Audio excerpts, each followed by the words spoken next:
বৃষ্টি বাধায় রাজধানীতে পশু বেচাকেনায় ছন্দপতন। ছোট মাঝারি গ্রুপে চোখ বেশিরভাগ ক্রেতার। বাড়তি দামের অভিযোগ, ঢাকার বাইরে জমজমাট বেচাকেনা। ঈদের ছুটি শুরুর দিনে পথে পথে যাত্রী চাপ, মহাসড়কে ধীর গতি। গাজীপুর ও আশুলিয়ায় ভোগান্তি। উত্তরের প্রায় সব ট্রেন দেরিতে ছাড়ার দুর্ভোগ। লঞ্চ ঘাটে মানুষের ঢল। হামে একদিনে ফের সর্বোচ্চ 17 শিশুর প্রাণহানি। নতুন ভর্তি 1224। টিকাদানের পরও কমছে না সংক্রমণ। রোগ প্রতিরোধ ক্ষমতা বাড়াতে সব ধরনের ভ্যাকসিন দেওয়ার পরামর্শ।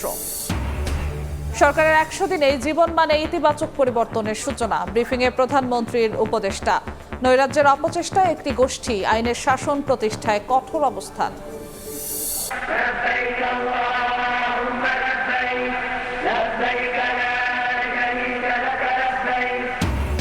লাভবাহিক ধ্বনিতে মুখর তাবুর নগরী মিনা। নফল ইবাদতে মশগুল মুসল্লিরা। মহান রবের নৈকট্য লাভের আশা। কাল আরাফাতের ময়দানে যাবেন হাজিরা।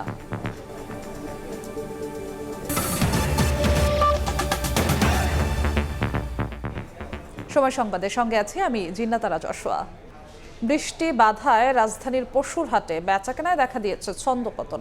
বৈরী আবহাওয়ায় ক্রেতার সমাগম কমলেও আগামী 2 দিনে ভালো বেচাকেনার আশা ব্যাপারীদের। বরাবরের মতো এবারও ছোট ও মাঝারি আকারের গরুর চাহিদা বেশি, তবে বাড়তি দাম নিয়ে বিস্তর অভিযোগ ক্রেতার। এদিকে হাটের নিরাপত্তা নিশ্চিতে সতর্ক রয়েছে আইন শৃঙ্খলা রক্ষা বাহিনী। কুরবানির বাকি আর মাত্র 2 দিন। বেচাকেনা যখন তুঙ্গে থাকার কথা, আবহাওয়ার বিরূপ আচরণে রাজধানীর পশুর হাটের চিত্র তার বিপরীত। সকালে কিছু ক্রেতা সমাগম হলেও দুপুরে বৃষ্টি শুরু হলে ভাটা পড়ে বেচা বিক্রিতে। সোমবার সকাল 11টার পর শুরু হওয়া বৃষ্টির কারণে গাবতলীর হাটে এসে আটকে পড়েন অনেক ক্রেতা। সেভাবে আসতে দেখা যায়নি নতুন ক্রেতাদেরও। থমকে যায় বেচাকেনা। এভাবে চলে দুপুর পর্যন্ত। কাস্টমার আসতেছে কম, মানুষ আসার চেষ্টা করতেছে, দাঁড়াচ্ছে এবং বৃষ্টি দেখে চলে যাচ্ছে। এই অবস্থা আমরা আছি। বেশিরভাগ ক্রেতার আগ্রহ ছোট ও মাঝারি আকারের পশুতে। হাট ঘুরে কোরবানির পশু কিনতে আসা রাজধানীবাসী দাম নিয়ে জানান মিশ্র প্রতিক্রিয়া। গরুর দাম একটু চড়া আছে, একটু দাম বেশি আছে। আগামী একদিন গেলে হয়তো একটু নামার চান্স আছে, কারণ অনেক আমরা যে দামে গরু কিনতে যাচ্ছি এর কাছাকাছি দাম নামতেছে না। দাম বেশি চাচ্ছে, কিন্তু এই দামে বিক্রি হবে না, কম বিক্রি করবে। বৈরী আবহাওয়া ব্যাপারী খামারিদের লোকসানের সংখ্যায় ফেললেও দিন শেষে লাভের আশা তাদের। জানান বরাবরের মতো এবারও মাঝারি আকারের গরুর চাহিদা বেশি। আমাদের ডিমান্ডের সাথে ক্রেতার ডিমান্ডের সাথে অতটা ফারাক দেখছি না, কিন্তু ক্রেতা শূন্য ওয়েদারের কারণে আজকে নির্বিঘ্নে যেন মানুষ পশু কিনে বাসায় ফিরতে পারে সে বিষয়ে সংশ্লিষ্ট সব সংস্থাকে সার্বিক সহযোগিতা করবে বলে জানিয়েছেন ঢাকা উত্তর সিটির প্রশাসক। নির্বিঘ্নে নগরবাসী তাদের গরু ক্রয় করে নির্বিঘ্নে তার বাসভবনে গিয়ে পৌঁছাতে পারে সেই বিষয়ে সার্বিক সহযোগিতা করবে ডিএমপি পুলিশ সহ বিভিন্ন আইন প্রকারী সংস্থা, ঢাকা উত্তর সিটি কর্পোরেশন। এদিকে হাটে ক্রেতা বিক্রেতার নিরাপত্তা নিশ্চিতে সব ধরনের ব্যবস্থা নেওয়া হয়েছে বলে জানিয়েছে র্যাব। ডিএমপি কমিশনার জানান আইন শৃঙ্খলা পরিস্থিতি নিয়ে কঠোর অবস্থানে রয়েছে পুলিশ। নির্বিঘ্ন যাতায়াত এবং পশুর হাটে নিরাপত্তা কেন্দ্রিক সার্বক্ষণিকভাবে আমাদের ঢাকা মেট্রোপলিটন পুলিশের সদস্যরা 24 ঘন্টা নিয়োজিত আছেন। এখনো ট্রাকে ট্রাকে গরু আসছে রাজধানীর পশুর হাটে। আগামী 2 দিনে বেচাকেনা জমে উঠবে বলে প্রত্যাশা ইজারাদারদের। তোফাজ্জল হোসাইন, সময় সংবাদ, ঢাকা। কোরবানির পশুর হাটের খবর জানাতে এই মুহূর্তে রংপুরে আছেন আব্দুর রশিদ জীবন। সরাসরি যাচ্ছি তার কাছে। জীবন,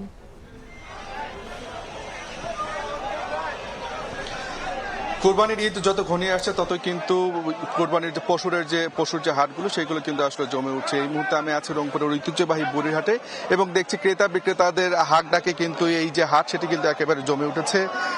সকাল থেকে কিন্তু যারা বিক্রেতা, বিশেষ করে যারা পশু লালন পালনকারী, তারা কিন্তু আসলে পশু নিয়ে এই হাটে আসতে শুরু করেছেন।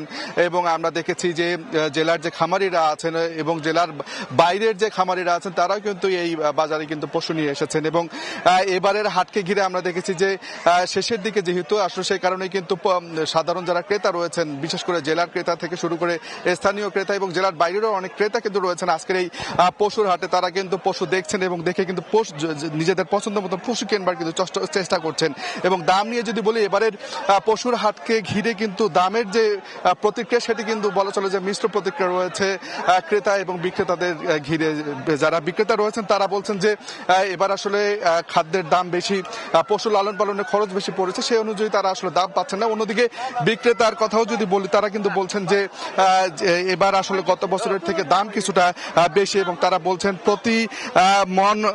প্রতি মন গরুতে কিন্তু তারা বলছেন যে প্রায় 5 থেকে 10 হাজার পর্যন্ত দাম বেশি চাওয়া হচ্ছে এবারে। তারা যেটি বলছেন যে পশু আসলে গত বছর মন ছিল 30,000 টাকা, সেটি আসলে এবার 40,000 বা কোনো কোনো ক্ষেত্রে 45,000 পর্যন্ত আসলে দাম হাঁকা হচ্ছে। এবং তারা যেটি বলছেন যে এই যে দামের যে তারতম্য, সেটি কিন্তু আসলে পশুর হাটের যারা আসছেন ক্রেতা বিক্রেতা তারা কিন্তু বলছেন। এবং হাটকে ঘিরে নিরাপত্তার কথা যদি বলি, রংপুর জেলায় প্রায় শতাধিক হাট রয়েছে এবারে, স্থায়ী ও অস্থায়ী মিলে, এবং এই হাটগুলোতে নিরাপত্তার জন্য জেলা পুলিশ এবং মহানগর পুলিশ পর্যাপ্ত পরিমাণ নিরাপত্তা ব্যবস্থা রেখেছে। একই সাথে সার্ভেলেন্স টিম রয়েছে জাল নোট চেনার উপায়। এবং একই সাথে যদি বলি যে এই হাটগুলোতে প্রাণী সম্পদ অধিদপ্তরের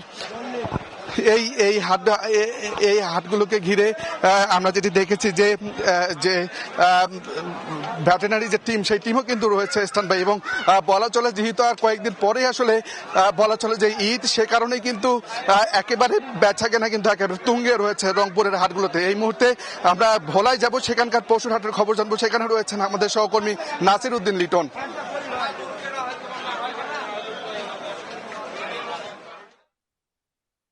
হাটগুলি কিন্তু কেনা বেচায় সরগরম হয়ে রয়েছে।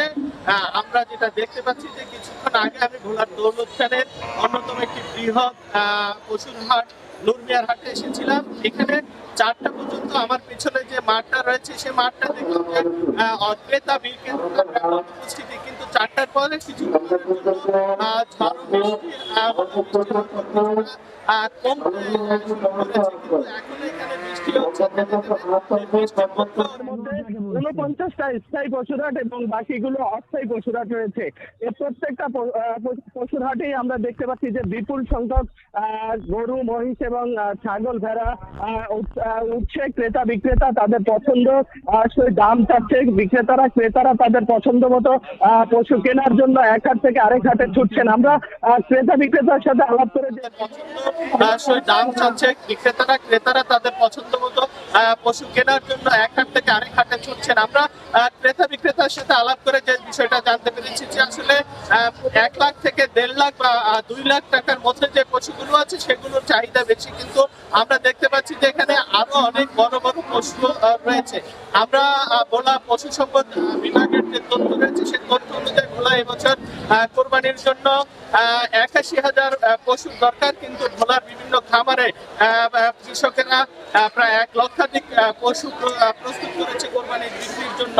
বাকি যে অতিরিক্ত 81 থেকে 25,000 পশু রয়েছে, সেই তারা উত্তরা 18 নম্বর সেক্টরের দিয়াবাড়ি যে পশু কোরবানির হাট, সেখানে অবস্থান করছি। আপনারা দেখতে পাচ্ছেন যে এখানে কিন্তু বেশ জমকালোভাবে একটি পশু কোরবানির হাট শুরু হয়েছে, এবং ধরতে গেলে কিন্তু মোটামুটি 18 নম্বর সেক্টরের পুরোটা জুড়েই কিন্তু কোরবানির হাট কিন্তু এখানে বসেছে। এখানে সবচেয়ে লক্ষণীয় যে বিষয়টি, এখানে আমরা হাটের যে ব্যবস্থাপনা, সেই ব্যবস্থাপনা সম্পর্কে ঘুরে ঘুরে দেখলাম, এবং যেটি দেখলাম যে গরু যেখানে রাখা হচ্ছে, অবস্থান করছে, সেখানে যথেষ্ট পরিমাণে পানি রয়েছে এবং কাদামাটি রয়েছে। সেই কাদামাটির মধ্যেই কিন্তু গরুগুলোকে রাখা হয়েছে এমন দেখেছি। এই সম্পর্কে এখানকার গরুর যারা এনেছেন, খামারি যারা, তাদের সাথে আমরা কথা বলেছি। তারা আমাদের কাছে যেটি অভিযোগ করেছেন যে কর্তৃপক্ষ যারা এই গরুর হাট ব্যবস্থাপনার সাথে জড়িত ছিলেন, তাদেরকে বারবার অভিযোগ দেওয়ার পরেও তাদের এই ধরনের যে সমস্যাগুলো রয়েছে, সেটি কিন্তু তারা খুব একটা বেশি আমলে নেননি। আরেকটি যেটি বড় প্রতিবন্ধকতা আমরা খেয়াল করেছি, সেটি হচ্ছে যে এখানে যারা গরুর ব্যাপারী যারা এসেছেন, তাদের যে থাকা খাওয়ার যে ব্যবস্থা, বিশেষ করে খাবারের যে ব্যবস্থা, সেই ব্যবস্থা কিন্তু যথেষ্ট করুণ অবস্থায় তারা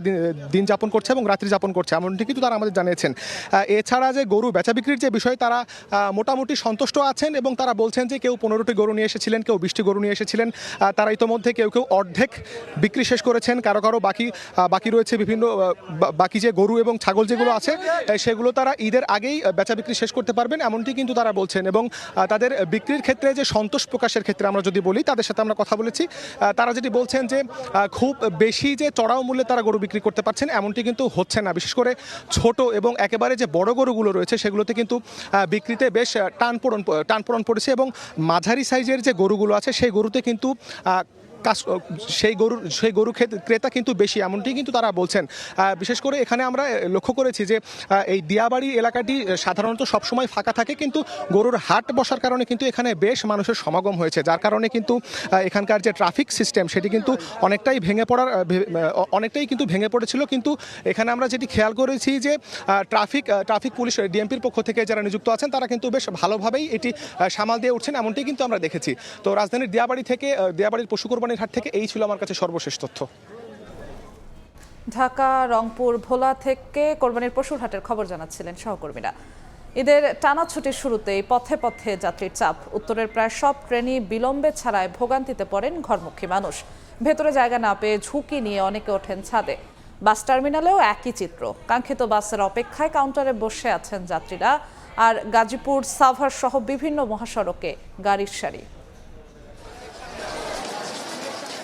ট্রেন প্ল্যাটফর্মে ভেড়া মাত্রই হুমড়ি খেয়ে পড়ে যাত্রীরা। অতিরিক্ত যাত্রী চাপে নেই তিল ধারণের ঠাঁই।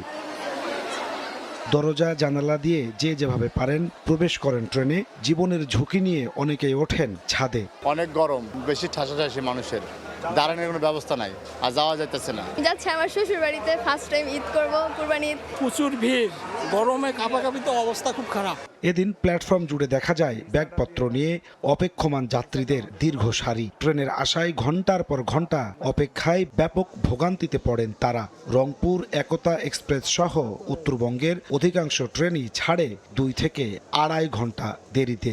এটা 2 ঘন্টা প্লাস লেট বলছে, কিন্তু এখন যে আরো কখন আসবে এটা তো আমরা শিওর জানি না। এখনো অনিশ্চয়তার মুখে আছি আমরা, কখন ট্রেন পৌঁছাবে এই খবর পর্যন্ত এখনো জানি না। প্ল্যাটফর্মে যে বসবো সেই অবস্থাও তো নাই, অনেক যাত্রী, এজন্য আমরা গাছের নিচেই বসে আছি, ভোগান্তি তো হচ্ছেই। সোমবার সকালে সিলেটের ট্রেন জয়ন্তিকা এক্সপ্রেসে নারীদের জন্য আলাদা সংরক্ষিত বগির উদ্বোধন করেন রেলওয়ে ডিজি। জানান পর্যায়ক্রমে সব আন্তনগর ট্রেনে চালু হবে এই সার্ভিস। জয়ন্তিকা ট্রেন থেকে শুরু হলো, এটা আমরা আরও 2-1টা রুটে আমরা এটাকে সংযোজন করার চাহিদা অনুযায়ী এবং আমাদের প্রাপ্যতা অনুযায়ী আমরা এটা কোচ সংযোজনের আমরা উদ্যোগ নিচ্ছি। এদিকে ঈদের টানা ছুটির প্রথম দিনে রাজধানীর বাস টার্মিনালগুলোতেও দেখা যায় যাত্রী চাপ। যাত্রীদের নিরাপত্তা নিশ্চিত করতে কাজ করছে আইন শৃঙ্খলা বাহিনী। অনেকদিন পরে বাড়িতে আনন্দে কাটাবো ঈদের ছুটিতে, এই জন্য বাড়িতে যাচ্ছি। আমরা টিকিট পাচ্ছি না, অনেক জ্যাম, অনেক ভিড়। মহাসড়কেও বেড়েছে যানবাহনের চাপ। গাজীপুর, সাভার, সিরাজগঞ্জে দেখা যায় গাড়ির দীর্ঘ সারি। নাজমুস সালেহী, সময় সংবাদ, ঢাকা।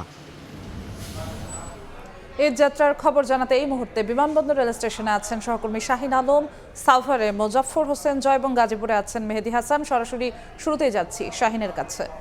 শাহিন, ঈদ যাত্রার তৃতীয় দিন আজ পরিবার পরিজনের সঙ্গে ঈদের আনন্দ ভাগাভাগি করে নিতে রাজধানী ছাড়ছে ঘরমুখী মানুষ। আমরা আছি রাজধানীর বিমানবন্দর রেলওয়ে স্টেশনে। দুপুরের পর থেকে এই স্টেশন থেকে এখন পর্যন্ত 3টি ট্রেন এখানে ছেড়ে গেছে। এর মধ্যে 2টি ট্রেন আমরা দেখেছি যথা সময় ছেড়ে গেছে। এর মধ্যে উপকূল এক্সপ্রেস কিন্তু 1 ঘন্টা বিলম্বে এই স্টেশন থেকে ছেড়ে গেছে। যারা এই স্টেশন থেকে বাড়ি যাচ্ছেন, নারীর টানে ঘরে ফিরে যাচ্ছেন, তাদের সঙ্গে আমরা কথা বলেছি। বেশিরভাগ জনই যেটি বলছেন যে এবারে রেলওয়ে কর্তৃপক্ষ যে ব্যবস্থাপনা রেখেছে এতে বেশিরভাগ যাত্রী কিন্তু তাদের সন্তোষ প্রকাশ করেছেন এবং এর মধ্যে কিছু কিছু ট্রেন যেগুলো বিলম্বে হচ্ছে সে ব্যাপারেও তারা সেই বিষয়গুলো নিয়ে কিন্তু ভোগান্তির কথাও তারা তুলে ধরছেন। বিশেষ করে যাত্রীরা যেটি বলছেন যে ট্রেন যখন স্টেশন থেকে ছেড়ে যাচ্ছে, কমলাপুর থেকে বিমানবন্দরের স্টেশনে আছে, এখানে অনেকেই আছেন যারা টিকিট কাটা ছাড়া ট্রেনে উঠছেন। তাদের জন্য যারা আসলে টিকিট কেটে বিভিন্ন গন্তব্যে যাবেন তারা ভোগান্তিতে পড়ছেন। বিশেষ করে এইবারে এখানে রেলওয়ে কর্তৃপক্ষ তারা ট্রেনের ছাদে না ওঠার ক্ষেত্রে যাত্রীদেরকে নিরুৎসাহিত করছেন এবং যাত্রীদেরকে যেন ট্রেনের ছাদে উঠতে না পারে আমরা বিআরবি পুলিশ সহ যারা সংশ্লিষ্টরা যারা রয়েছেন তারা কিন্তু যাত্রীদেরকে ছাদ থেকে নামিয়ে দিচ্ছেন। তারপরও নিয়ম নীতির তোয়াক্কা না করে অনেকে অনেকভাবে কিন্তু রেলের ছাদে উঠে তাদের গন্তব্যে যাওয়ার জন্য সেটি উঠে যাচ্ছেন। আর সকাল থেকে যদি পরিস্থিতি বলি, উত্তরাঞ্চল এবং পশ্চিমাঞ্চলের রেলওয়ের যে যাত্রা সেটি অনেক কিছুই এইবারের যে ঈদ যাত্রা সেটি অনেকটাই ভোগান্তি মুক্ত বলা যায় এবং এই যে তারা স্বস্তি নিয়েই কিন্তু এই কমলাপুর থেকে বিমানবন্দর হয়ে বিভিন্ন গন্তব্যে কিন্তু যাত্রীরা তারা যাচ্ছেন। তবে বলা যায় ভোগান্তি অন্যান্য বারের তুলনায় কিছুটা কম। ঈদ যাত্রার আরও খবর জানতে আমরা চলে যাব সাভারে, সেখানে আছেন আমাদের সহকর্মী মোজাফফর হোসেন জয়। বিকেল যত ঘনিয়ে এসে সন্ধ্যার দিকে এগোচ্ছে, মানুষের কিন্তু ঘরমুখী মানুষের কিন্তু সেই কাফেলা কিন্তু বৃদ্ধি পাচ্ছে। আমরা দেখতে পাচ্ছি যে সাভার ঢাকার যে নবীনগর মহাসড়ক, একই সাথে চন্দ্রা এবং নবীনগর মহাসড়কে কিন্তু তীব্র মানুষের চাপ, একই সাথে কিন্তু গাড়ির চাপও আমরা দেখতে পাচ্ছি। আমি এই মুহূর্তে রয়েছি নবীনগর চন্দ্রা মহাসড়কের বাইপাইলের যে ট্রানজিট পয়েন্ট রয়েছে, যেখান থেকে মূলত প্রচুর পরিমাণে বাস ছেড়ে যায় উত্তরবঙ্গের উদ্দেশ্যে।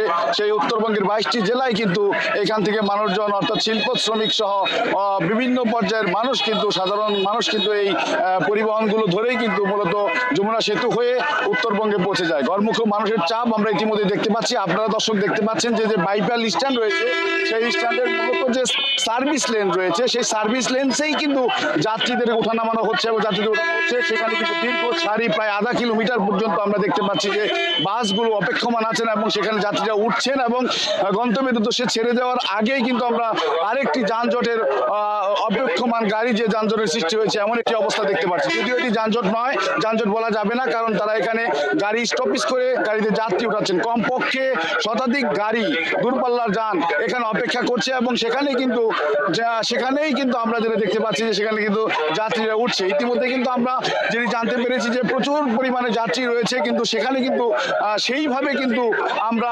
পরিবহনের সংখ্যা দেখতে পাইনি। পরিবহনের সংকট রয়েছে।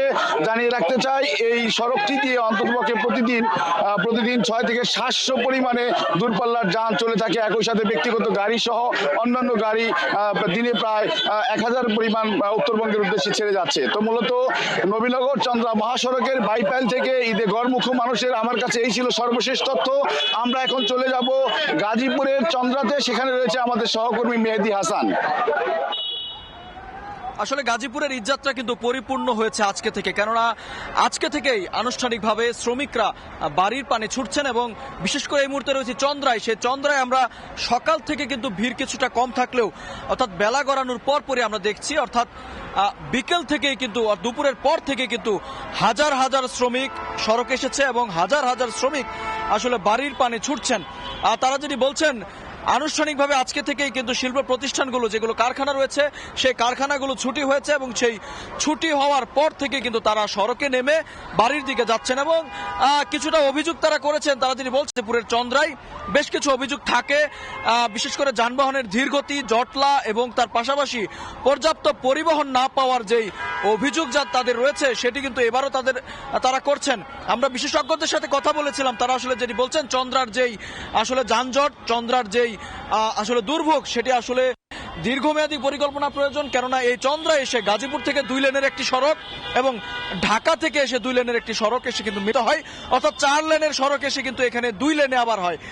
সুতরাং এই স্বাভাবিকভাবেই কিন্তু এই 4 লেনের বাহনগুলো যখন এই 2 লেনে এসে মিলিত হয়, তখন কিন্তু এক ধরনের যানবাহনের জটলা এখানে সৃষ্টি হয় এবং মানুষজন যেটি বলছেন যে এই সমস্যার কারণে প্রতি বছরই কিন্তু ভয়াবহ দুর্ভোগে পড়তে হয় এবং তার পাশাপাশি পরিবহন সংকটের কথা তারা যেটি বলছেন, নির্দিষ্ট স্থায়ী কোনো টার্মিনাল নাই। কোনো স্থায়ী টার্মিনাল না থাকার কারণে কিন্তু এই গাজীপুরে কিন্তু নির্দিষ্ট করে কিন্তু সাধারণ মানুষ দাঁড়ানোর কোনো জায়গা নেই এবং বিশেষ করে বাসগুলো দাঁড়ানোর কোনো জায়গা না থাকায় মহাসড়ক থেকে আসলে বাসে উঠছেন সাধারণ মানুষ। তো এই ছিল গাজীপুরের চন্দ্রা থেকে ঈদযাত্রার সবশেষ তথ্য আমার কাছে এবং এই বিষয়ে আরও খবরাখবর জানাতে সদরঘাটে যাব, সেখানে রয়েছেন আমাদের সহকর্মী নাইম ইসলাম।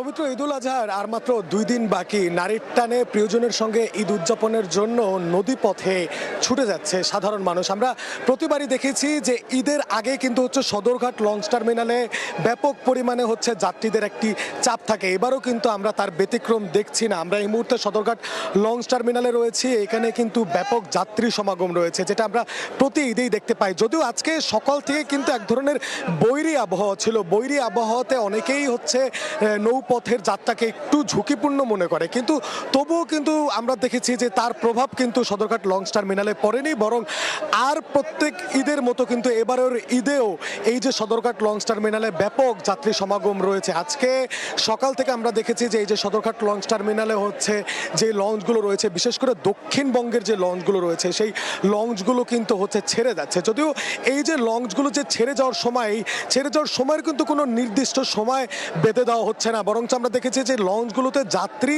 পরিপূর্ণ হলেই কিন্তু লঞ্চগুলো ঘাট ত্যাগ করছে। এরপরও আর সাধারণ যে যাত্রীরা রয়েছেন আমরা তাদের সঙ্গে কথা বলেছি যে অতিরিক্ত ভাড়া নেওয়া হচ্ছে কিনা বা তাদের কোনো অভিযোগ রয়েছে কিনা। তারা কিন্তু বলেছে যে না, অতিরিক্ত ভাড়া তেমন নেওয়া হচ্ছে না।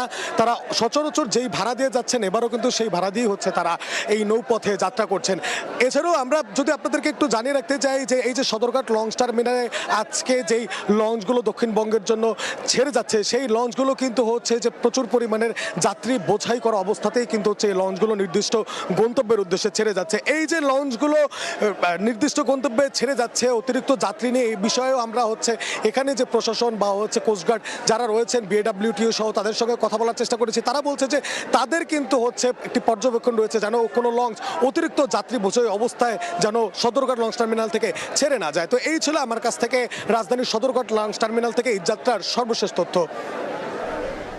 ঈদযাত্রার সবশেষ খবর জানাচ্ছিলেন সহকর্মীরা। যুক্ত ছিলাম সদরঘাট লঞ্চ টার্মিনালে, বিমানবন্দর, রেল স্টেশনে, সাভারে এবং গাজীপুরে। জাতীয় ঈদগাহে পবিত্র ঈদুল আজহার প্রধান জামাত অনুষ্ঠিত হবে সকাল 7:30টায়। অংশ নেবেন রাষ্ট্রপতি, প্রধানমন্ত্রী সহ সর্বস্তরের মানুষ। বৈরী আবহাওয়া থাকলে প্রধান জামাত হবে সকাল 8টায় বাইতুল মোকাররম মসজিদে। ময়দান পরিদর্শন শেষে ঢাকা দক্ষিণ সিটি কর্পোরেশনের প্রশাসক জানান এবার একসঙ্গে নামাজ আদায় করবেন 35,000 মুসল্লি। এছাড়া 8 ঘন্টার মধ্যে দক্ষিণ সিটির কোরবানির বর্জ্য অপসারণ করা হবে বলেও জানান তিনি। জাতীয় ঈদগাহ ময়দানে টানানো হয়েছে সামিয়ানা, বিভিন্ন পয়েন্টে বসানো হচ্ছে সিসিটিভি ক্যামেরা। দিনরাত এক করে এখন চলছে শেষ মুহূর্তের প্রস্তুতি। রোববার সকালে ময়দান পরিদর্শন করেন ঢাকা দক্ষিণ সিটি কর্পোরেশনের প্রশাসক মোহাম্মদ আব্দুস সালাম। জানান ঈদগাহে পবিত্র ঈদুল আজহার প্রধান জামাত অনুষ্ঠিত হবে সকাল 7:30টায়। অংশ নেবেন রাষ্ট্রপতি, প্রধানমন্ত্রী সহ 35,000 মুসল্লি। বৈরী আবহাওয়া থাকলে প্রধান জামাত হবে সকাল 8টায় বাইতুল মোকাররমে। জাতীয় ঈদগাহ ময়দানে ঈদুল আজহার প্রধান জামাত সকাল 7:30 অনুষ্ঠিত হবে।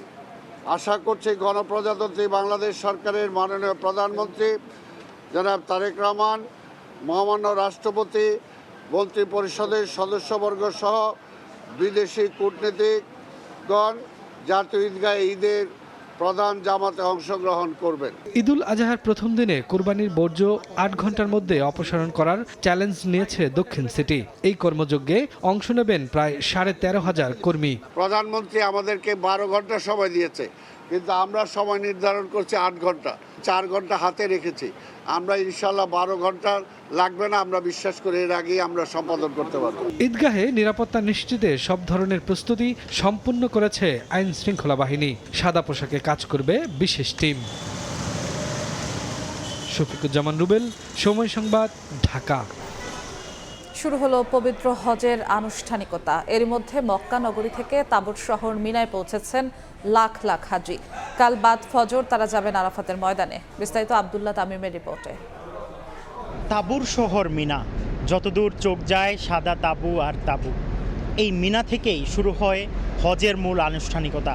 আজ 8 জিলহজ, জোহরের নামাজ, আসর, মাগরিব, এশা এবং তারপর দিন অর্থাৎ 9 তারিখ ফজরের নামাজ আদায় করা পর্যন্ত এই মিনায় অবস্থান করেন হাজিরা। এই মিনার ময়দান অত্যন্ত তাৎপর্যপূর্ণ ইসলামের ইতিহাসে। প্রায় 20 লক্ষ মুসলিম সমবেত হয়েছে মিনার তাবুর শহরে। আগামীকাল 9 জিলহজ আরাফায় অবস্থান করেই হাজিরা হজ পালন করবেন। আরাফার দিন নবী করিম সাল্লাল্লাহু আলাইহি সাল্লাম বলেছেন আল হাজ্জু আল আরাফাতু, যে আরাফার ময়দানে অবস্থান করাই হচ্ছে হজ। আরাফার ময়দানে নবী করিম সাল্লাল্লাহু আলাইহি সাল্লাম এত বেশি দোয়া করেছেন, তো উম্মতকেও সেই আরাফার দিনে দোয়া করার জন্য নির্দেশনা দিয়েছেন। এই ছিল পবিত্র ভূমি, পুণ্যভূমি তাবুর শহর মিনা থেকে সবশেষ খবর। সময় সংবাদে আরো থাকছে।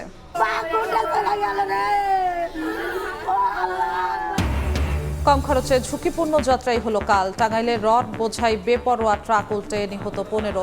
13 জনের বাড়ি নওগাঁর বান্দায়, স্বজনদের আর্তনাদ।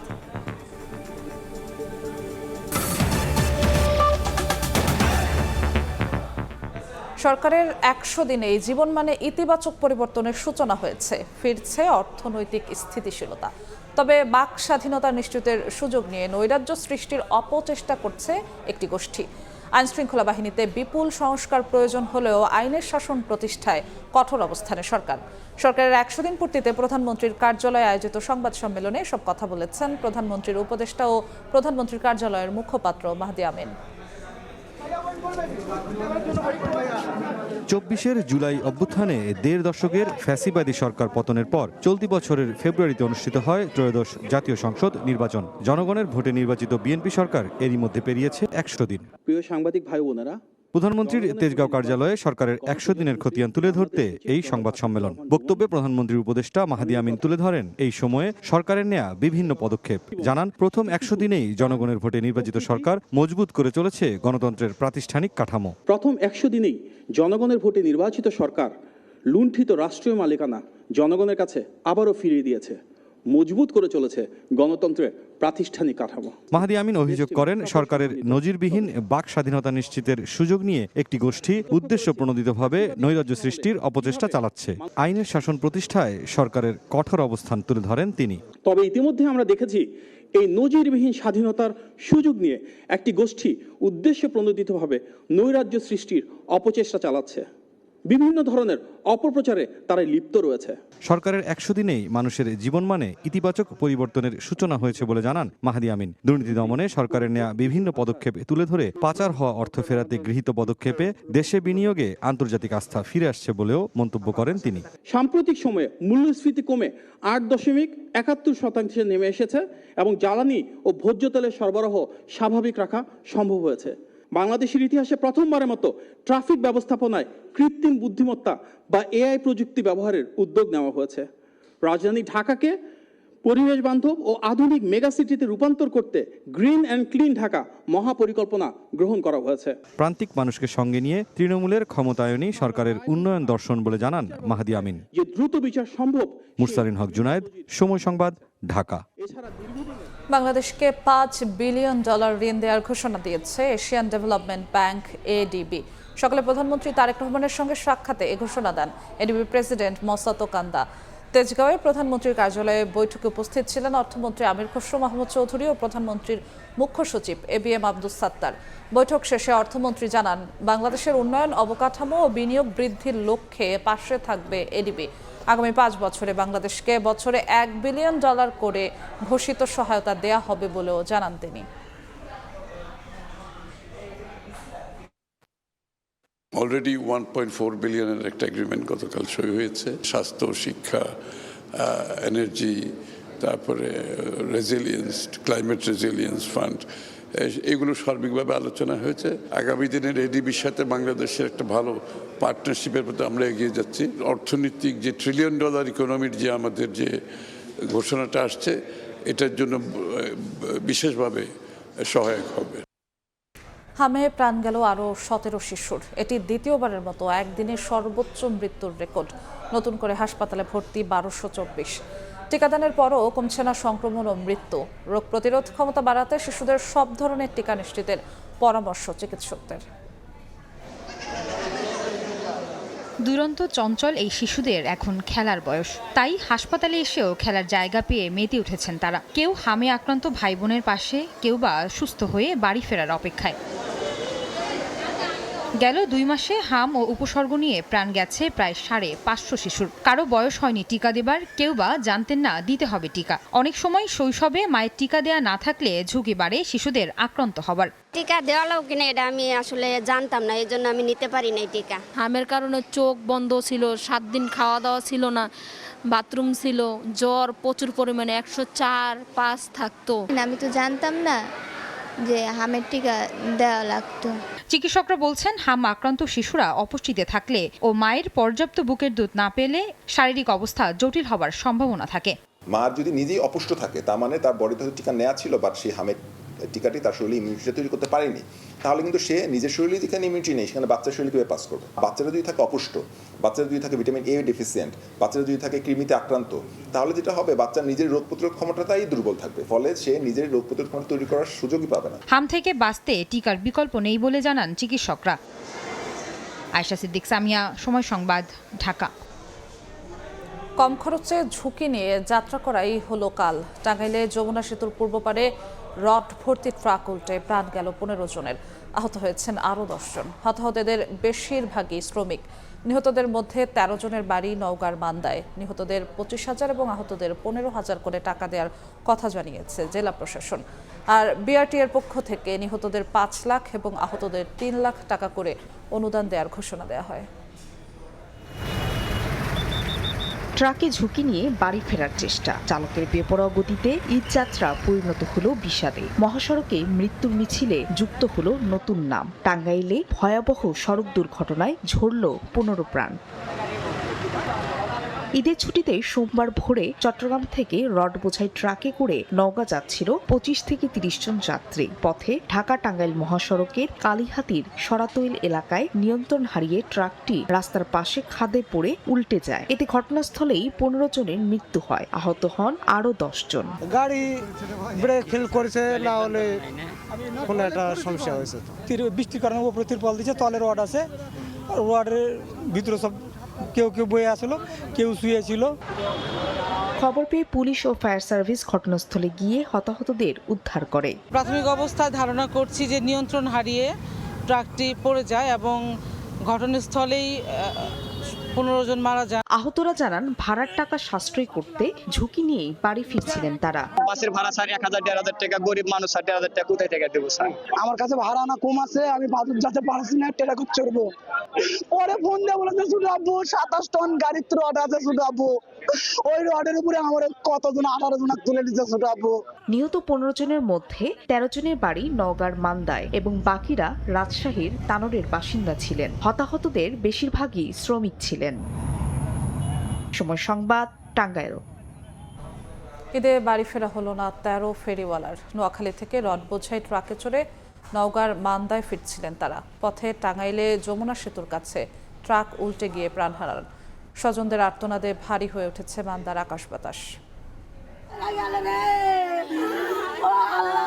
পরিবারের সঙ্গে ঈদ উদযাপনে কম খরচে বাড়ি ফিরতে রড বোঝাই ট্রাকে ওঠেন 15 নিম্ন আয়ের মানুষ।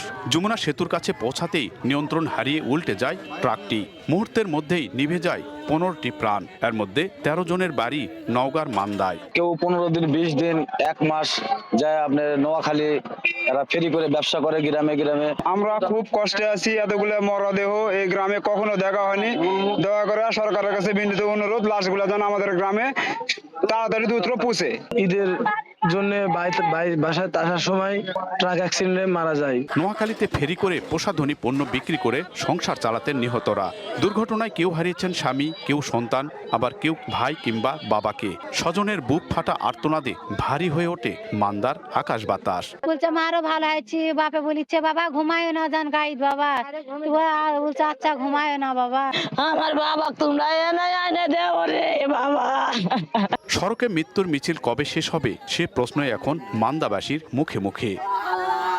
এমআর রকি, সময় সংবাদ, নওগাঁ। এখন থেকে 25% কম ভাড়ায় মেট্রো রেলে চড়তে পারবেন বয়স্ক বিশেষ চাহিদা সম্পন্ন ব্যক্তিরা।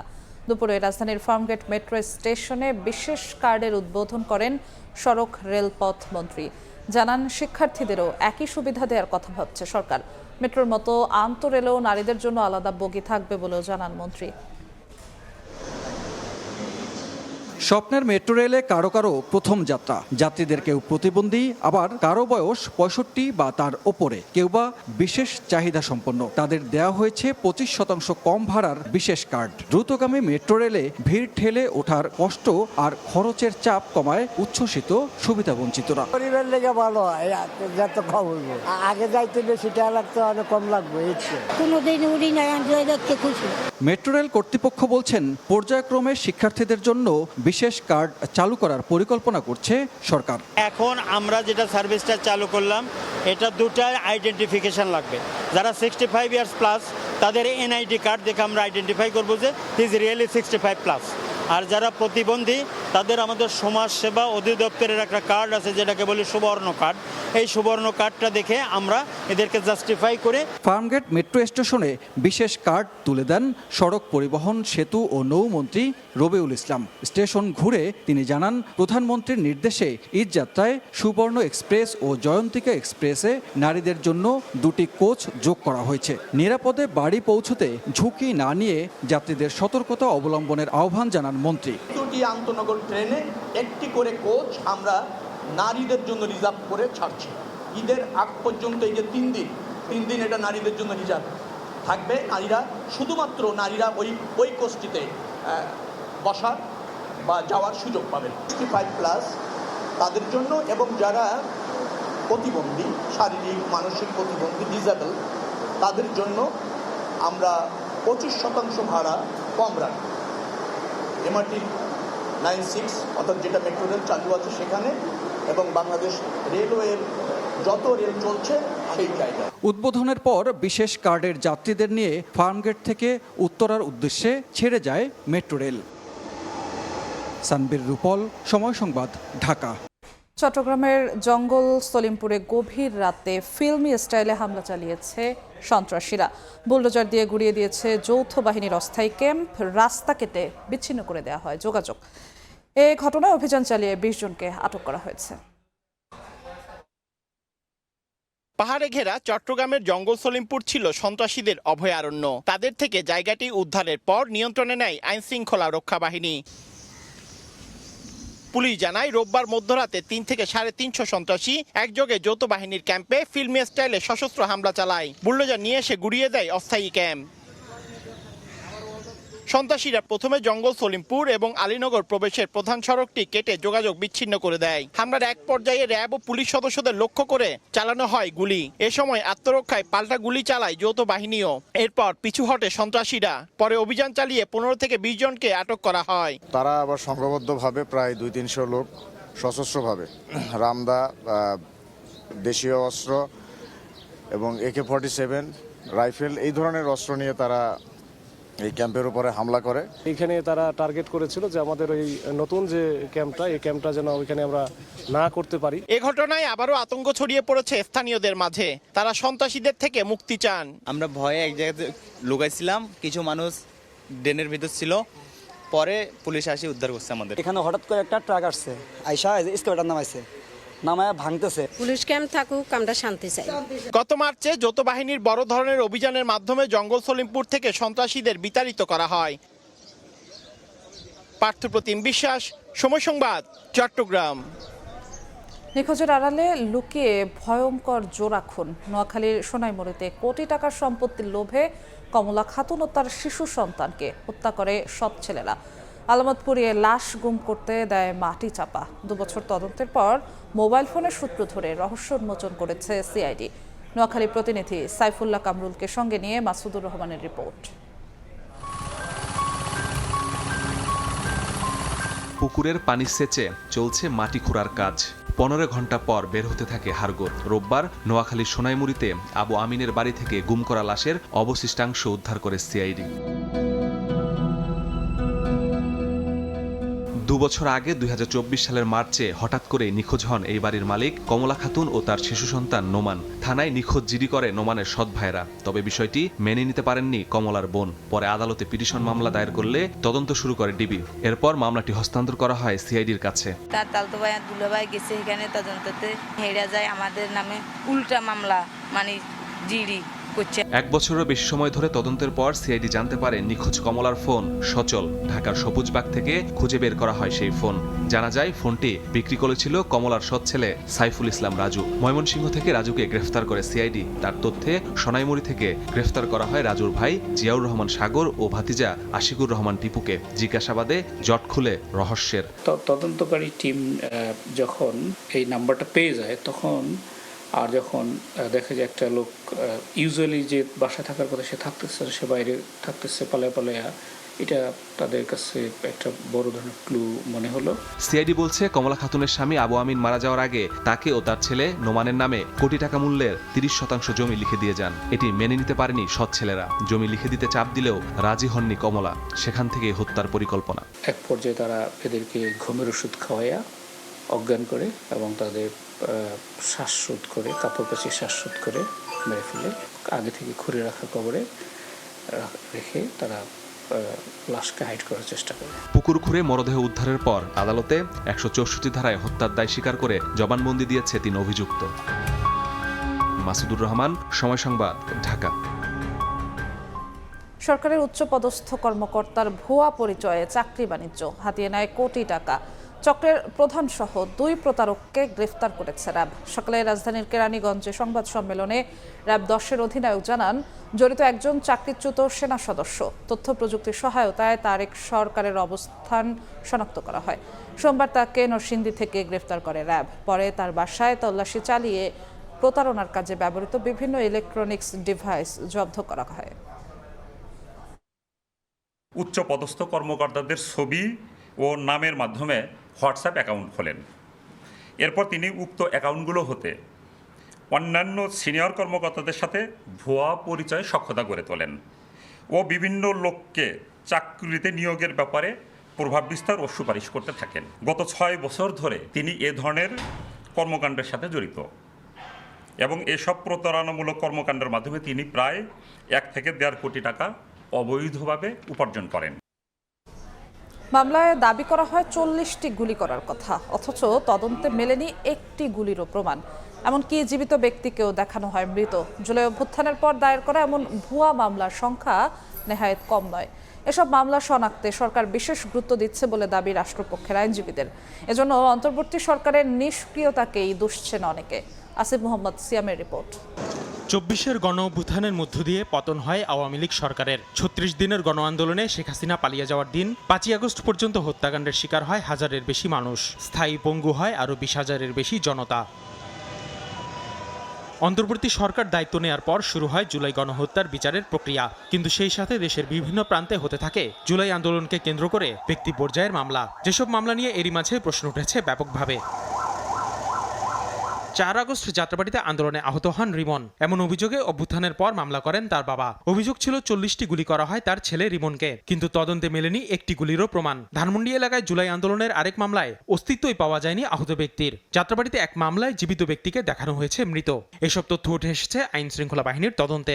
যারা মামলার বাদী তারা আদালতে এসেছেন, আদালতে এসে হলফনামা দিয়েছেন যে তাকে আমি আসামি করি নাই। তাহলে আসামিরা কে করেছেন এটারও আমরা কোনো হদিস পাচ্ছি না। ব্যক্তিগত শত্রুতার জায়গা থেকে অনেককে এই মামলাগুলোতে জড়ানো হয়েছে এবং একই বিষয় নিয়ে একাধিক টানা যে মামলা ঘটনা ঘটেছে সেই বিষয়গুলো বর্তমানে যে চার্জশিটে ফুটে উঠছে। শুধুমাত্র পিবিআইয়ের তদন্তেই 165টি মামলার মধ্যে ভুয়া শনাক্ত হয়েছে 31টি। বাকি 134টি মামলার 9,691 আসামির মধ্যে অভিযোগের প্রমাণ মিলেছে 3,770 জনের বিরুদ্ধে। তবে প্রমাণ ছাড়া কাউকে গ্রেফতার করা হয়নি বলে দাবি রাষ্ট্রপক্ষের আইনজীবীর। থানার যে কর্মকর্তা থেকে বলে দেওয়া হয়েছে যা না দেখে না বুঝে বা তার বিরুদ্ধে অভিযোগ নিষ্পষ্টতা না থাকলে তাকে গ্রেফতার করা যাবে না। মানবাধিকার সংগঠনগুলোর অভিযোগ, অন্তর্বর্তী সরকারের নিষ্ক্রিয়তায় কার্যকর পদক্ষেপ নিতে পারেনি প্রশাসন ও বিচার বিভাগ। নিরীহ মানুষকে ঢালাইভাবে গ্রেফতার করা এবং মামলা করলেই একটা বিভীষিকাময় পরিস্থিতি সৃষ্টি করা, এই দুইটার কারণেই আসলে মামলা বৃদ্ধি পাইছে।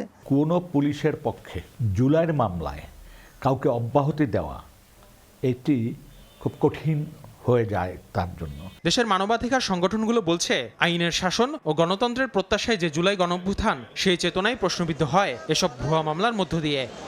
নাগরিকের সুরক্ষার জন্য যে বিচার ব্যবস্থা, জুলাইয়ের মামলা ঘিরে সেই বিচারাঙ্গনেই উঠেছে প্রশ্ন। তবে এও সত্য যে জুলাইয়ের রক্তের বিচার হবে এই আদালতেই। পাশাপাশি বিচারের অপেক্ষায় আছেন আসামির তালিকায় থাকা নির্দোষীরাও। আসিফ মোহাম্মদ সিয়াম, সময় সংবাদ, ঢাকা। সময় সংবাদে আরও থাকছে। আটক কেন্দ্র খোলার কয়েক ঘন্টার মধ্যেই বাংলাদেশি সন্দেহে ধরপাকড়। 3 শিশুসহ 9 জনকে মালদার হোল্ডিং সেন্টারে রাখল ভারতের পশ্চিমবঙ্গ পুলিশ।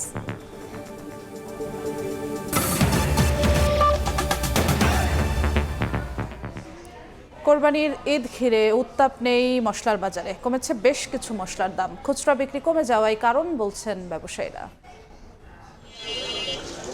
আর কয়েকদিন বাদেই কোরবানির ঈদ। প্রতি বছর এই সময়ে অস্থির হয়ে ওঠে মশলার বাজার, তবে এবারের চিত্র কিছুটা ভিন্ন। রাজধানীর সবচেয়ে বড় পাইকারি মশলা বাজার মৌলভীবাজার ঘুরে দেখা গেছে কমেছে বেশ কিছু মশলার দাম। খুচরায় বেচা বিক্রি কমে যাওয়ায় কমেছে পাইকারি ক্রেতাদের আনাগোনাও। প্রায় 25-26 বছরের মশলার ব্যবসার লাইফে প্রথম দেখলাম যে এত ডাউন মার্কেট। একটা বললে আবার দেখা যায় 8-10টা বাইরে রয়েছে। ভারত থেকে অবৈধ পথে আসা মশলায় বাজার সয়লাভ, এমন দাবি করে মশলার ন্যায্য দাম না পাওয়ারও অভিযোগ করছেন কেউ কেউ। ভারত আছে, সেখান থেকে অনেক চুরাই পথে ব্ল্যাকে মাল ঢুকতেছে, সেগুলো বন্ধ করতে হবে। এদিকে গেল বছরের তুলনায় দাম অতিরিক্ত না বাড়ায় স্বস্তিতে পাইকারি ক্রেতারা। মহল্লায় বেচা কিনা খুব খারাপ। মার্কেটে আমি আইছি, এই রাস্তা দিয়ে হাঁটা যায় না, মানে মানুষের ভিড়ে কাস্টমারের, এখন তো রাস্তা ফাঁকা। ঈদের আগ মুহূর্তে বাজার জমজমাট হওয়ার আশা তাদের। অন্তরা সেন, সময় সংবাদ, ঢাকা। জন্মজয়ন্তীতে নানা আয়োজনে স্মরণ করা হচ্ছে জাতীয় কবি কাজী নজরুল ইসলামকে। কবির সমাধিতে শ্রদ্ধা জানায় কবি পরিবার, ভক্ত, অনুরাগী, বিভিন্ন সংগঠন ও রাজনৈতিক দলের নেতারা। বিএনপি নেতা রুহুল কবির রিজভী বলেন, ফ্যাসিবাদের বিরুদ্ধে লড়াইয়ে অনুপ্রেরণা ছিলেন বিদ্রোহী কবি নজরুল।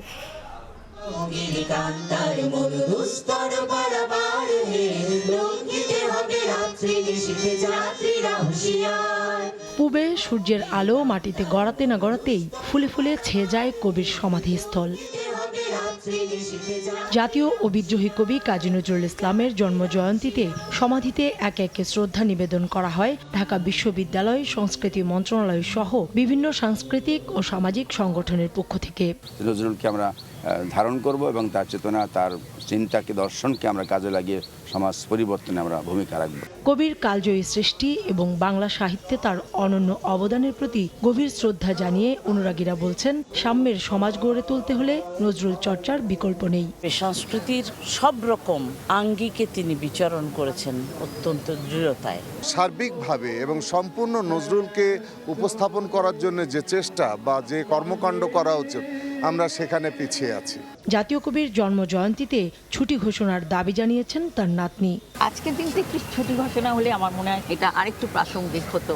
শুধু ইংরেজি ভাষায় নয়, বিশ্বের দরবারে পৌঁছাবার জন্য নানান গুরুত্বপূর্ণ ভাষায় যেন তাকে পৌঁছানো হয়। সমাধিতে শ্রদ্ধা নিবেদন শেষে বিএনপির সিনিয়র যুগ্ম মহাসচিব রুহুল কবির রিজভী বলেন, শোষিত শ্রেণীর লড়াইয়ে কাজী নজরুলের লেখা সবসময় অনুপ্রেরণা জুগিয়েছে। ফ্যাসিবাদী দুঃশাসনের বিরুদ্ধে আমাদের সংগ্রামের প্রধান প্রেরণা ছিলেন জাতীয় কবি কাজী নজরুল ইসলাম। আজ থেকে সরকারি উদ্যোগে পালন করা হবে বছরব্যাপী নজরুল বর্ষ। জন্ম জয়ন্তী কিংবা মৃত্যুবার্ষিকী শুধু এর মধ্যে সীমাবদ্ধ না থেকে সারা বছরই নজরুল চর্চার মধ্য দিয়ে দেশে সাম্য প্রতিষ্ঠার আহ্বান জানান সকলে। কাউসারা চৌধুরী কুমু, সময় সংবাদ, ঢাকা। বাংলাদেশ থেকে অনুপ্রবেশকারী সন্দেহে 9 জনকে আটক করে মালদার হোল্ডিং সেন্টারে রাখল ভারতের পশ্চিমবঙ্গ পুলিশ। আটককৃতদের মধ্যে 3 শিশু রয়েছে। কেন্দ্রীয় স্বরাষ্ট্র মন্ত্রণালয়ের নির্দেশের পর রাজ্যটির প্রথম জেলা হিসেবে সোমবার মালদায় হোল্ডিং সেন্টার চালু করা হয়। এরপরই বাংলাদেশি তকমা দিয়ে ওই 9 জনকে আটক করা হলো। এর আগে রোববার রাজ্যটির জেলায় জেলায় আটক কেন্দ্র খোলার নির্দেশ জারি করা হয়। চলতি সপ্তাহেই পশ্চিমবঙ্গের মুখ্যমন্ত্রী শুভেন্দু অধিকারী হুঙ্কার দিয়ে বলেন, এখন থেকে কোনো সন্দেহভাজন বাংলাদেশি ও রোহিঙ্গা ধরা পড়লে আর কোর্টে পাঠানো হবে না, সোজা রাখা হবে হোল্ডিং সেন্টারে। এরপর থেকেই এ বিষয়ে পুলিশ প্রশাসন জোর তৎপরতা শুরু করে।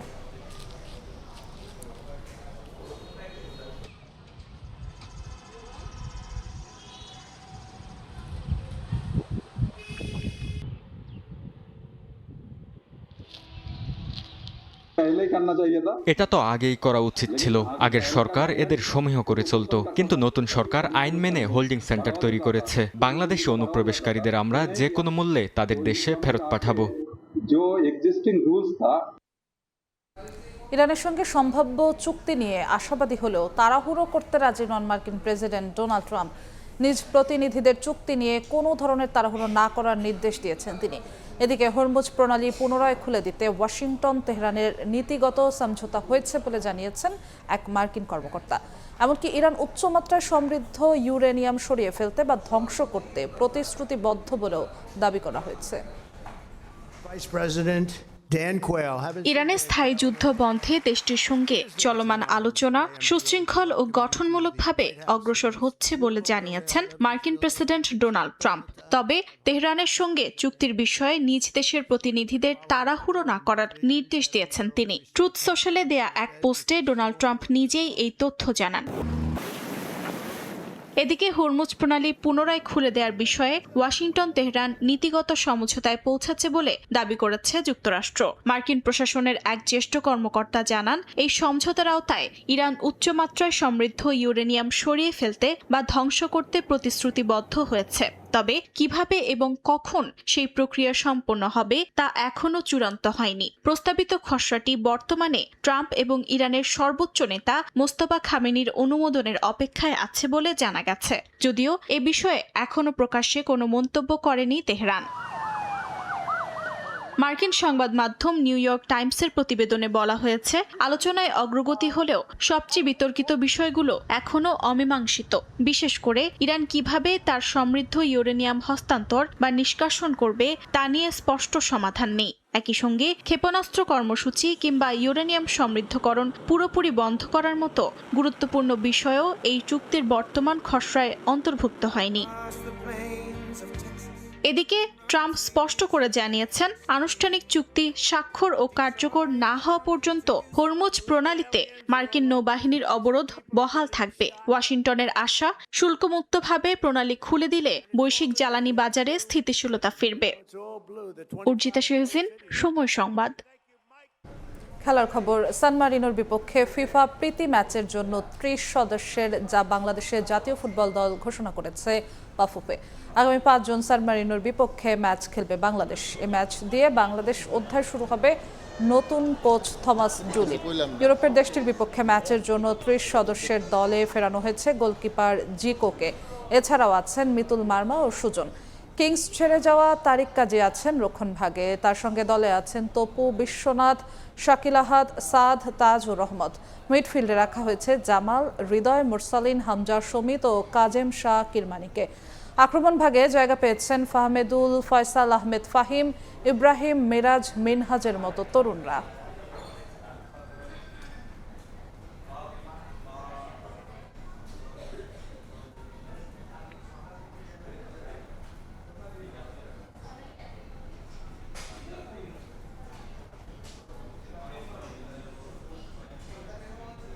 এ পর্যায়ে শীর্ষ সংবাদগুলো জানিয়ে দিচ্ছি আরেকবার।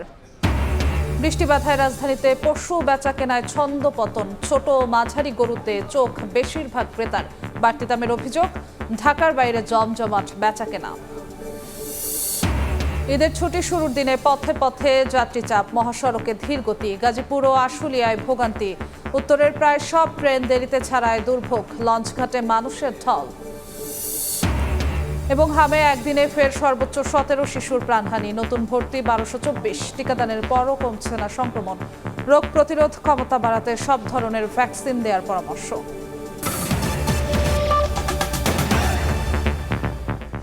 এই ছিল 5টার সময় সংবাদের পর বাংলা সময় নিয়ে সঙ্গে থাকবেন সহকর্মী ইমদাদুল হক।